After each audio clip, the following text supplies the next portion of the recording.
Hello, and welcome to this week's Pastor's Chat. I'm Randy Sherrill, the teaching pastor here at Fletcher United Methodist Church. Greeting you all really on Tuesdays when we do the recording for this.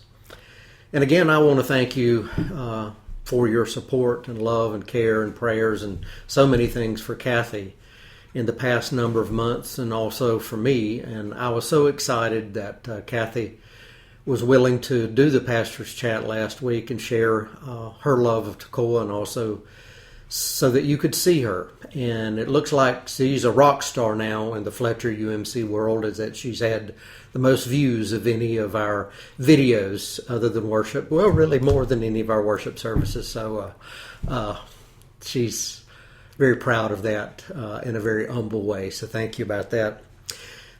Just finished a 2-hour Zoom onboarding for our new district superintendent, Mark Rawls.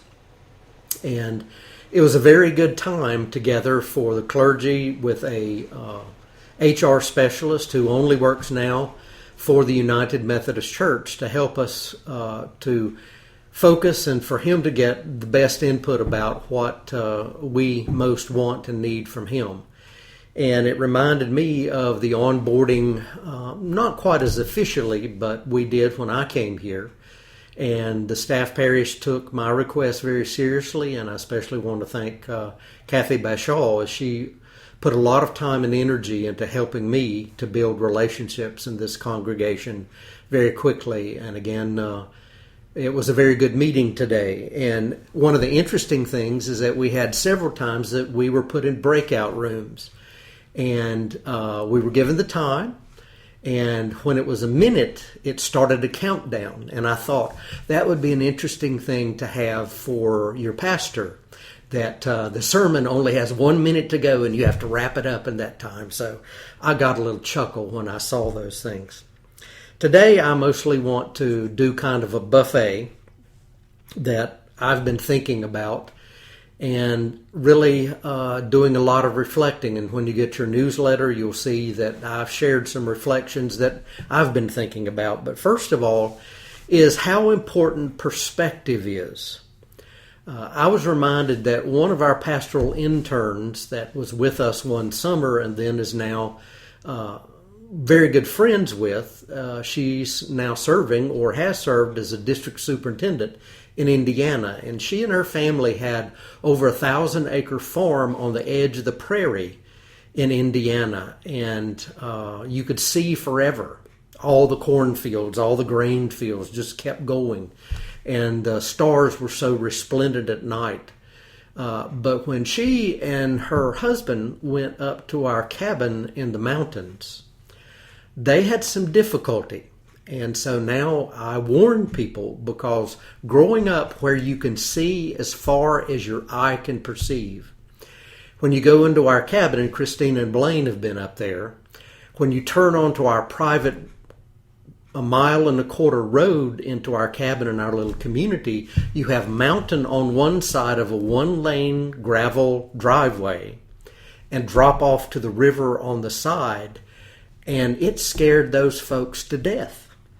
And then when they got up there, it got dark, and also you cannot see as far.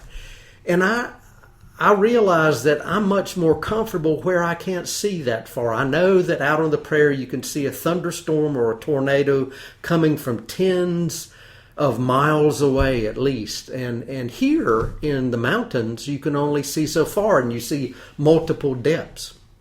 One of the surprises we also had when we bought our cabin in 1986 from a pastor that I'd worked with on staff was there were numerous times that I got scared to death myself, because it was one of the favorite areas for fighter pilots to fly low-level topographic map reading.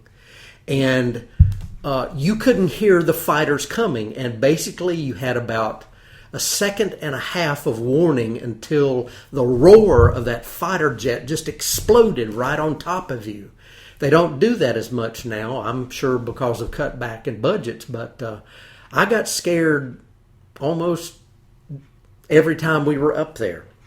Also, our perception is very important for us.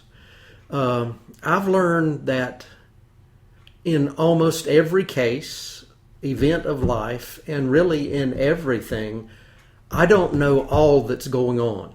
Even if I've studied, even if I've researched, even if I've listened to people very carefully, there's a lot that I don't know.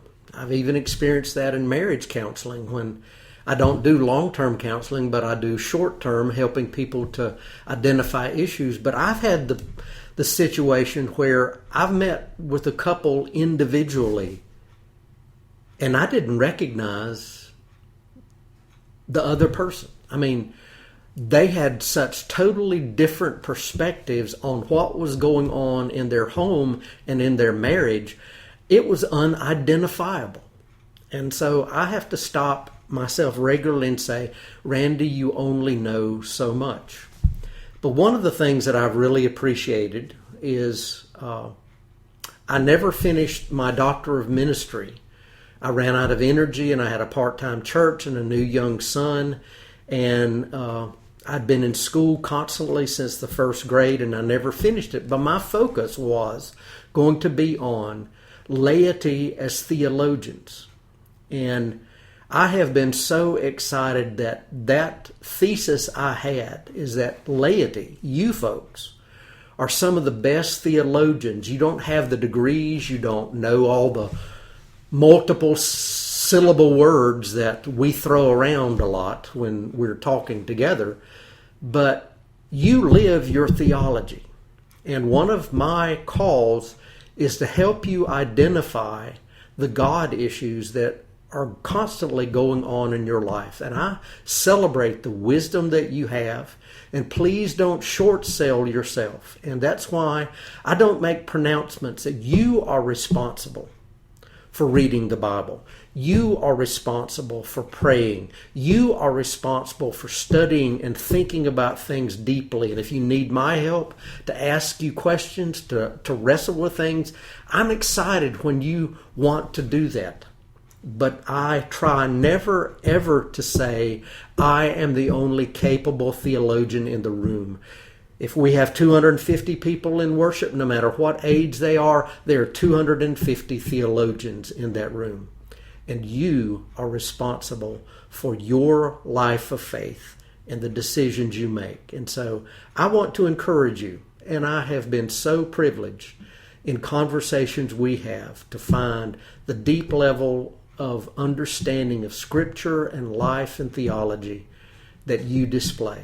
So I'm proud of you as strong, mature disciples of Christ. So that's the buffet today, and we'll see what next week holds. Thank you.